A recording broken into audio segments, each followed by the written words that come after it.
Hi guys, welcome back to my channel. For those of you who are new here, my name is Amber. So today I want to talk about the Kobo Libra Colour. I want to start this off by saying that I did purchase this along with all of the accessories with my own money. So this is going to be my honest opinion with this.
I have always had Kindles. I have never used Kobo or any other ecosystem for e-reading. I originally had the Kindle Basic back in like 2016 and 2019. I did end up getting the Paperwhite, the 6-inch edition, and then back in 2021 or 2020, I bought the 6.8-inch Kindle Paperwhite. So this is my first non-Kindle e-reader, and I did purchase the white Kobo Libra Colour. I have had this for about 3 days now, and I have strictly only read off of this.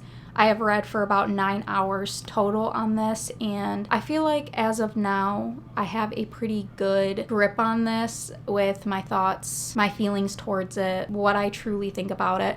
So I want to start off with the bare minimum specs because I am not a super big tech person. So with this, you get the 7-inch e-ink Kaleido 3 screen, which gives you the color. Now with this, because it is still e-ink, you are getting more dull colors. They're not going to be very vibrant like when you're reading on your phone or your iPad, which I knew that going into this, so that wasn't something that was really disappointing to me. You're also getting 32 gigs of storage on this, so you can store plenty of books on here. Audiobooks are going to be a little bit less, but keeping on with that, it does have Bluetooth capabilities on it to connect your headphones, and you can listen to audiobooks directly off this. The body of it is plastic. It's made with recycled plastic, which I did like, but you are getting kind of like that cheaper feel. It is the white version, but the back of it is more of like a gray color versus the front being the white, which I know on the last Libra, a couple of the videos that I've watched, it showed that those ones do have the white body all around. It does have this texture on it that has like a flower print. It doesn't feel super premium in the hand. It does feel kind of like cheaper plastic, which was a little bit disappointing, but again, not a big deal. If you're putting a case on it, you're not going to notice it anyway. I also forgot to mention, I did have the Kindle Oasis that I actually sold that in order to fund getting this because I figured it's kind of pointless to have two things with buttons on it. The size of it is very similar to the Kindle Oasis. Also, one thing I did like is I didn't really care for the metal body on the Oasis. I found it to be really cold to the touch, kind of uncomfortable to hold. It just didn't feel, I felt like I had to have a pop socket with it. With this one, I don't. With that e-ink screen, also you're getting, when it's in the black and white mode, you're getting 300 ppi, and when it has the color on it, it goes down to 150, which honestly, when I was reading on that, when there was color on the screen, I really never noticed that being an issue. Like, I never noticed the difference between the 300 and the 150, so if that's something you're worried about, I wouldn't. You do also have dark mode, which we'll get into that more. I'm just giving the features now. This is waterproof. You do have on the screen, I don't know if you can really see that, but the display is slightly set in instead of being flush like the Kindle Oasis. You do also have an adjustable light on here and the warm lighting on here. That's another feature. This does come in at almost 200 grams, which for US people, that's about 7 ounces. Again, it feels pretty comparable in weight to the Kindle Oasis. And then I also got the Kobo Stylus 2, which does magnetically connect to this, and when you have like the clear case in that, it also does connect magnetically on that. It also will do it to the front, but I found that one weird because it does kind of cover the buttons a little bit. But with this, I noticed right out of the box, it's a little weird because this doesn't automatically work. It has a USB-C. It has a USB-C port on the side of it. You actually have to plug this in, let it charge for a couple seconds, and then it'll automatically connect with this, which I thought was a little weird. So even though it does magnetically connect to the side, it doesn't charge on this. You do have to charge them separately. So again, a little bit weird to me. So as you can see here, I have the screen brightness turned all the way down to 0, and you can tell that the colors are fairly dull. You have a couple colors that kind of stick out more. But I'll go ahead and turn this up now. This is with it at max brightness. And then up here you just have your Wi-Fi here. You have your battery here. These are your notifications here. Here is where you would be able to sync it, and that will do any updates that you need. It'll also update all of your books, your progress, any notes that you've taken, anything like that, it'll put it into the cloud. And then this is your My Books tab. You have your books, authors, series, which I only have 3 in here because I did end up transferring all of my Kindle books over here, and when you do that, it seems like I haven't found a way around it, which maybe there is, but you can't, they don't come up in the series or the series tab at all. And then you also have collections, which you can make your own and then put your books in there. The home screen is basically just all your books, which I do really like this feature. You don't really have to have everything else cluttering here like you do with Kindle when you're on the home screen. It gives you like kind of ads, recommendations. That would be in like the Discover tab. So I like that they keep that separate. And then if you go into your notebooks, you can do new, and you can do a basic notebook, which will just kind of allow you to write on the pages. You can make different page backgrounds that they have. The advanced notebook would let you be able to write things, and then if you double tap the screen, it will let you change your text into, or what you wrote into text. So we'll go ahead and open that up.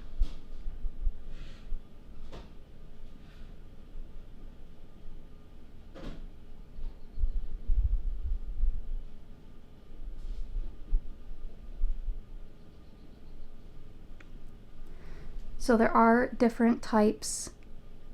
You can change the color of your pen, the pen size, and then they have the ballpoint pen. They have the fountain pen.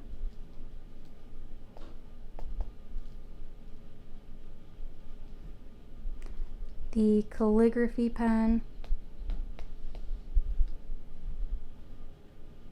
The brush. And then you have a highlighter, and then if you want to just change it, you just double tap that, and it'll change all of your text into, which because I did that in purple, it might be hard to see. And then to erase with this, you do just turn this around and erase, which I think is really nice. And then you can also go into the 3 dots over here. You can insert different things. In this one, I have it set up where you can hit this. You can change background pages, and they have a lot of different options that you can pick from. So they have like to do, they have storyboards that you can kind of do yourself, monthly planners. And so let's go ahead and go into a book. So I'll open up a book and I'll go ahead and go to the beginning.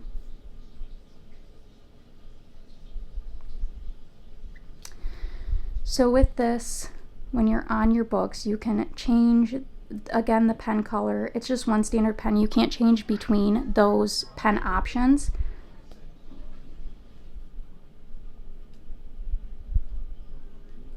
So you can go ahead and circle things. You could doodle around if you wanted to. And then if you don't want something on your page, you just go ahead and turn around and use that eraser. And then one feature I do really like about this is there is a little button here. You hold that down and it allows you to highlight text, and then you can select it, and there are 4 different colors to select from. You can add notes to it if you want. And then at the top here, you have your brightness here, which one feature I do like about the Kobo is on the left side while you're reading. You can actually slide your hand up and down it and it will change the brightness. So you don't have to pull down that menu every time. And then you have your text here. They have a lot of different text to pick from, which I do really like. And then you also can change your font size, your line spacing, which will make the in between the lines wider, your margins, which will be on the side. And then you also, if you hit advanced, you can actually change the font size in here along with the weight, so you can make it more bold.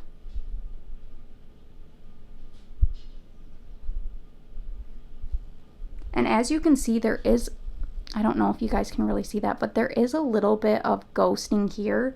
But whenever you hit apply, that always goes away. I have not had any issues with ghosting on the screen as I change, and as you can tell, it is very responsive. And then also, if you go into the top here and you hit the little bars, it'll tell you how much longer you have in this chapter, the percentage that you've made through that. It'll show you all of the chapters, how many hours you have left in the book, and how long it'll take you to read the next chapter, which I do really like that feature. And then if you go into settings, for the top, when you're in a book, you can select between pages left in the chapter, the percentage of it read, the time remaining in the chapter, or turn it off. And at the bottom, you can pick pages left in the book, percentage of the book read, and time remaining in the book. You can pick if you want to show the progress bar at the bottom. You can change your button controls here, and then a couple page appearance options in here.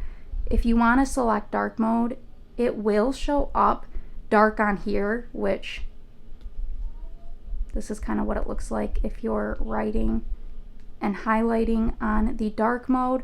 The thing that I don't really care for with the dark mode option is it's only on the book, so the UI will never change into the dark mode, which I do wish it did like it does on the Kindle. And then also, I forgot to mention that you can change the natural light. The auto will select when you select bedtime. It will automatically start changing this all the way to the dark. Another thing with the Kindle is on that option, when you want it to change to yellow throughout the day, you can select your time and you can select the time that it stops. I have not found a way to do that on here. Again, that could just be something that I overlooked. But one thing I don't like is you can't select how much of this it'll go to. It just automatically goes all the way to the end every single night. But you can change the warm tone on here. And as you can tell, it does get pretty yellow. If you're selecting on here, you also have your chapters that you can select from here, your annotations, which I do like the annotations option. It will show you like where you have highlighted along with the drawings that you've done, and you can select those and it'll go to it. Of course, while I'm doing this video, it decides to freeze. This is the first time I've had it freeze, but I have noticed some like lag behind.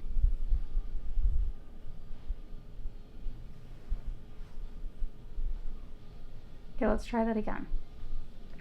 So say you're on a page and you kind of make your little doodles here, and then you decide to go in and change your font to lower. You'll see that it kind of does this bracketing. You can actually select it and hit these 3 buttons and hit revert to these settings, and it'll actually take you back to the font size that you had it previously to put those back on there, so you don't ever have to worry about like losing your annotations if you change the orientation or change the font size or anything like that. It will always keep it there. This is also that little book bar that I was telling you about, the progress bar. So as you get further into the book, you'll see that that progress bar starts moving. One other feature that I do like is you can connect you go into here, these are all your settings, so you can connect to Dropbox, Google Drive, articles, and you can actually get things directly from there. You can also connect your Overdrive, and you can get your library books right on here. So these are the library books that I have on hold. You can also go right into here on Overdrive in the Discover tab, and you can see all the books that are available at your library. You can select them, you can put holds on them directly on here. There's also Kobo Plus, which they do have. This is like Kindle Unlimited.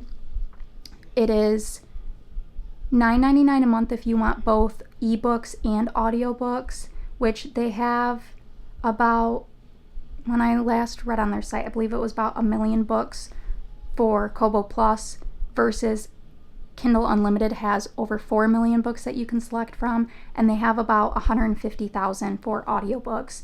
If you want just audiobooks or just ebooks, those are each $7.99 a month, so you don't have to get both if you don't want to. You can save a couple dollars a month by only selecting what you're going to use. Then they have the audiobooks tab, which you can go through and select them, and their ebook store, which I find is very easy to navigate. Their UI is definitely something I prefer over Kindle's. I noticed the books are pretty similar in pricing to Kindle's or to Amazon's site, along with they do have a lot of daily ebook deals every single day that I've noticed.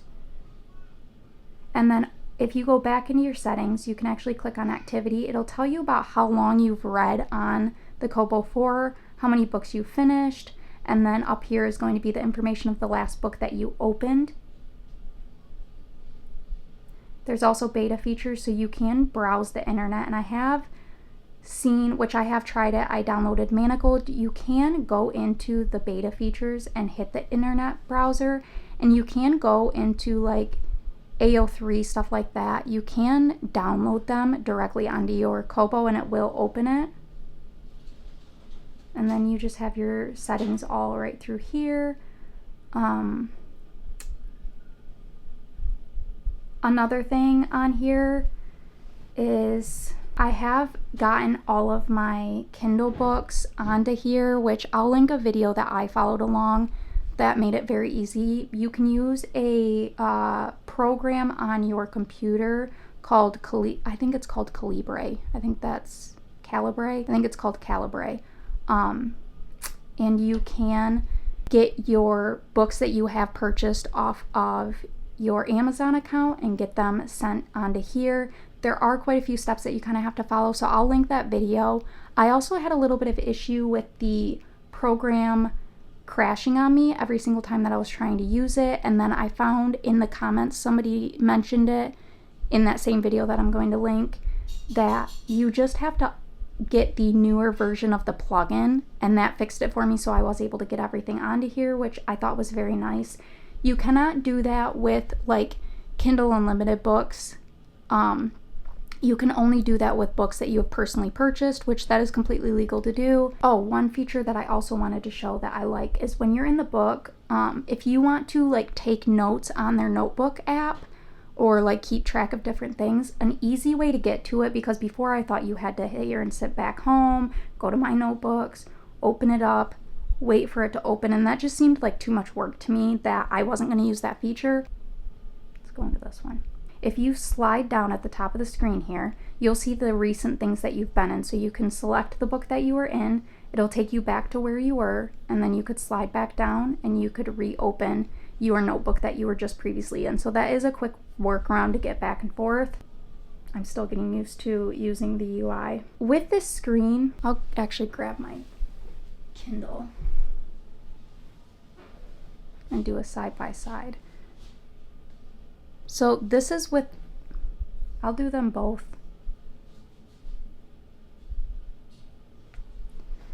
So this is both of them side by side, both with 0% of the yellow light and both at 100%. You can definitely see, which on the screen, to me it looks like maybe you can't really tell, but in person you can. This one just still has more of a dulled look. It's not super bright where with the Kindle it is.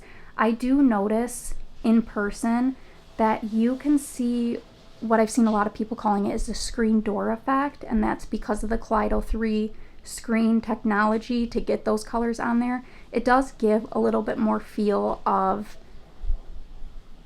like an iPad look. It just doesn't look like an e-ink display as much. So that is something to be aware of. One thing that I have noticed is that it does feel like, I'm gonna put this at like what I typically would read at.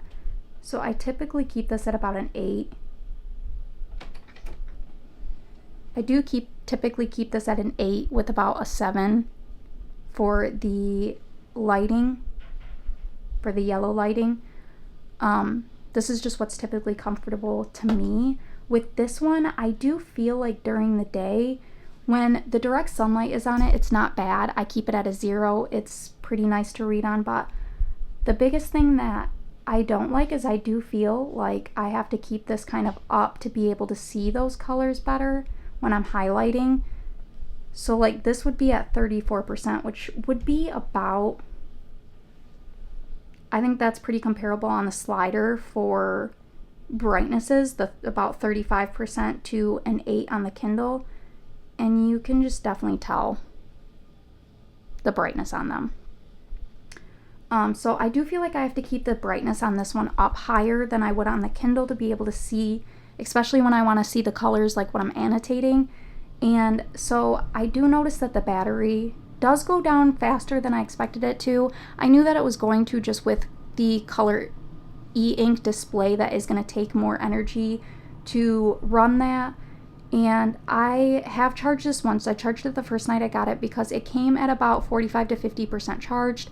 I used it a lot that day. I think I messed around with it for probably 2.5 to 3 hours, and I did have the screen turned up pretty bright on that, and it went down to about, I think between about 20 to 22% battery. So I did charge it that night to 100%. That was 2 days ago, and I have read for about 6 to 7 hours since then, and I am already down to 61%. So the battery does definitely go down a little bit more, and I think a lot of that has to do with me feeling like I have to keep the display at a brighter level for my typical reading ambiance, which if you have more natural light coming in your house, you may notice that you can keep it down a little bit more and still get to see those. I just personally don't. I also noticed that with the natural lighting, when it's actually dark in the house and I have that on, from over here where the light normally comes in, you can't tell during the day when I turn this on, but you can see where the light comes out here. So it kind of has that blue hue over here, and then it gradually gets more yellow towards the outside, which I don't like. It's very distracting. It takes away from it. Oh, also the power button is on the back. Typically, if you're holding it right-handed where the buttons would be, it'd be at the top. So let's talk about price points with this. So for just the Kobo itself, it is $220 US. Then once you add this pen, which is an additional $69.99 US, which in my opinion, it just seems steep for what it is. It doesn't feel super premium. Writing with this personally, when I'm writing on the screen, obviously it's not paper, but it feels like you're using an Apple Pen on an iPad. It's just, I don't personally think that it's a very smooth transition. I've noticed like I'll be drawing straight lines and you can see it's like jagged as it's going.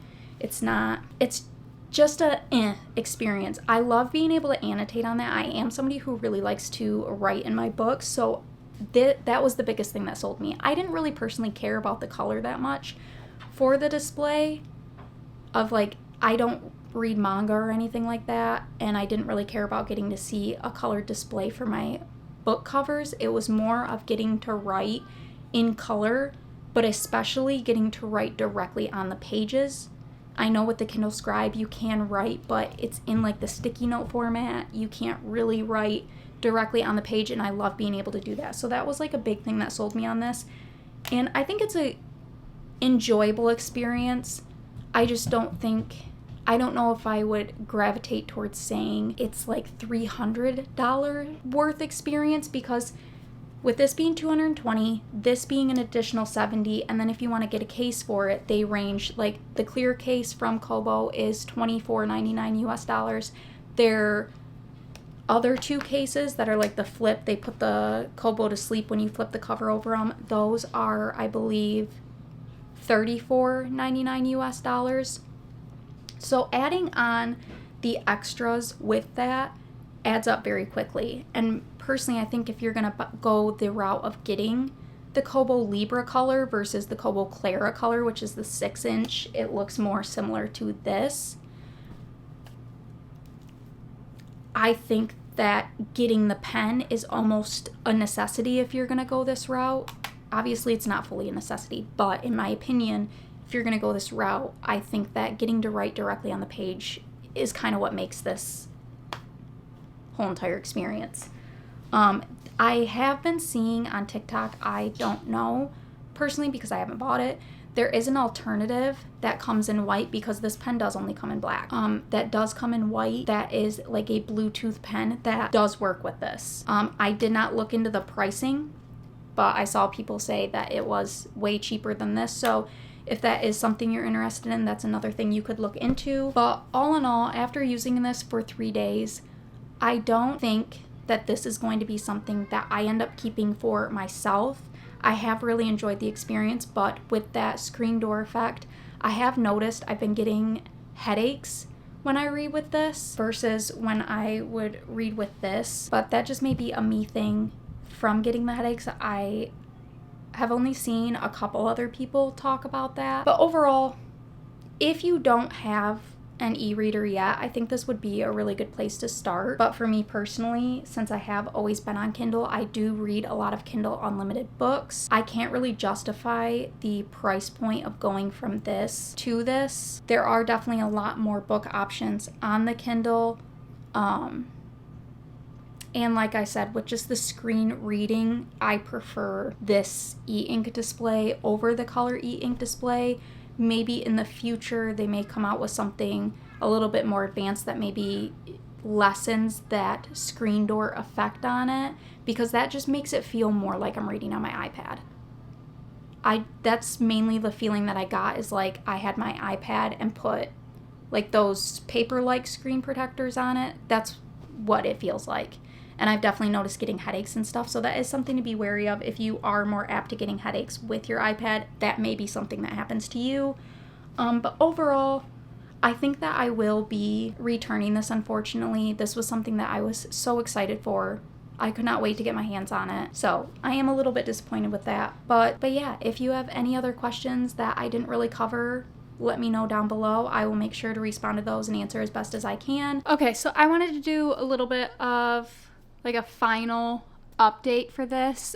It's been about a full week, maybe a like day or two more, so maybe like 8 or 9 days worth of reading on the Kobo Libra Colour, and I am going to be returning it. And the biggest overall reasoning is just I am so used to the whole Kindle, what do you want to call it? The whole Kindle ecosystem, I guess is what I'm going to call it, that I don't know, I couldn't just make the full switch. I started off with not really caring for it that much, and I was going to send it back after like just a day of using it, but I was like, that's not really fair. I need to use it for like a full week, at least read one full book. So I did read all of Kingdom of the Feared on that. And then I got to the point where after like 3 days of using it, I absolutely loved it. I was gonna make the full switch over. I found it the overdrive feature I absolutely love. The UI, I still do prefer that over the Kindles. I think Kobo has a way better UI. I love how much you can customize the font between the line spacing, the margins, like you can change them dramatically versus Kindles. My biggest thing is a lot of the books that I read just in general, a lot of the books that I read are Kindle Unlimited books, and it's very hard to find a lot of those indie authors that are on Amazon or like on Kindle Unlimited outside of that. Like my library is very limited in what they have. Just finding them in other bookstores in general was just, you can do it. It's so many extra steps and so much extra time looking. I just couldn't do that. I like the ease of being able to get right on Kindle Unlimited, get the books, or type it into Amazon and it's just there. I really did want to make that switch. It's just overall. Also, the longer I use the screen, like I said in the beginning, it just does remind me too much more of a screen versus e-ink display. I think that's just to be expected with the colored e-ink displays. I think that's just going to be an ongoing future problem. It's probably something I would have gotten used to if I would have just kept using it and never went back to the Kindle.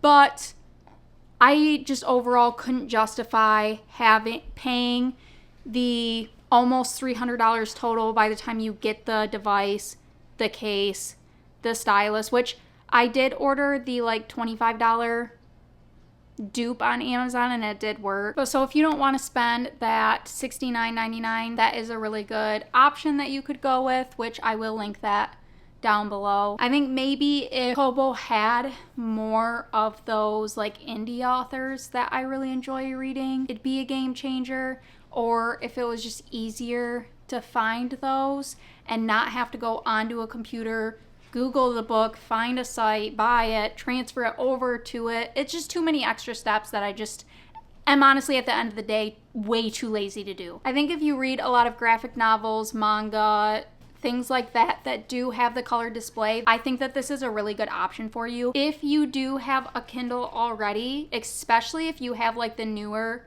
Paperwhites, I personally just wouldn't really recommend the switch. Like I said, I just think Amazon has the monopoly on ebooks right now. They just have so many options.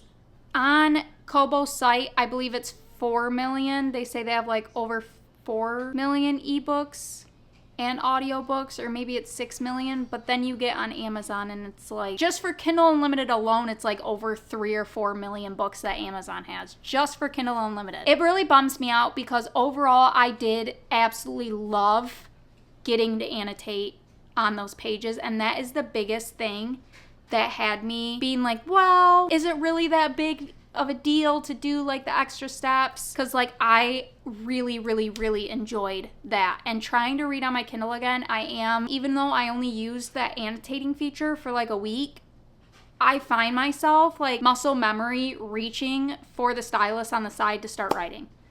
And like when I highlight, there's a couple times that I've like clicked on it to change the coloring. I was already so used to it and I love being able to do that. I hope that Kindle comes out with their version within like the next year or two. I know I've seen some things like some leaks saying, oh, they might surprise us this year, but odds are it's going to be like 2025. But I was reading an article where they were talking about the leaker who's almost pretty much always right on everything, and they're using Amazon's buying like the ACEP technology for e-ink displays, which is it's gonna be more saturated, so you're gonna get more vibrant colors, and I don't know if that's a good thing or a bad thing. The biggest thing that I'm worried about is that it's going to be the way that the Kobo was, where it just makes it feel like you're reading more on an iPad versus an e-reader, and that honestly just kind of takes away from the experience. Really, the biggest thing, I don't even care about the colored screens. I just wish Amazon had like that 7-inch display where you could write directly on the pages. Because Kobo got that right 100% of the way, where even if you change the font, it'll leave the brackets with like the squiggle showing that that's where you annotated, and you can click on it and hit revert to these settings.